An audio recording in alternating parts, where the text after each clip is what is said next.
নতুন স্মার্টফোন কেনার পরিকল্পনা থাকলে সিদ্ধান্ত নিতে হবে আগামী কয়েকদিনের মধ্যেই, কারণ আগামী 1 জুলাই থেকে আমদানি করা ফোনের দাম এক ধাক্কায় 20 থেকে 25% পর্যন্ত বেড়ে যেতে পারে।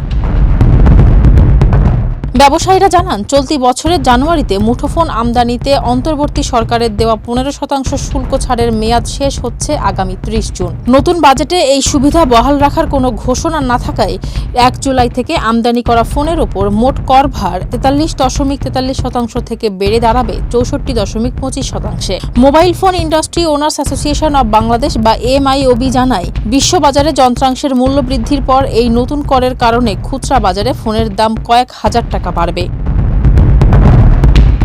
খাত সংশ্লিষ্টদের আশঙ্কা, অফিসিয়াল ফোনের দাম অতিরিক্ত বাড়লে সাধারণ ক্রেতারা আবারও অবৈধ বা গ্রে মার্কেটের আনঅফিসিয়াল ফোনের দিকে ঝুঁকবেন, যা সরকারের রাজস্ব ক্ষতি আরও বাড়াবে। স্মার্টফোন এখন আর বিলাসপণ্য না হওয়ায় এই মূল্যবৃদ্ধি সরাসরি চাপ পড়বে সাধারণ ভোক্তাদের ওপর।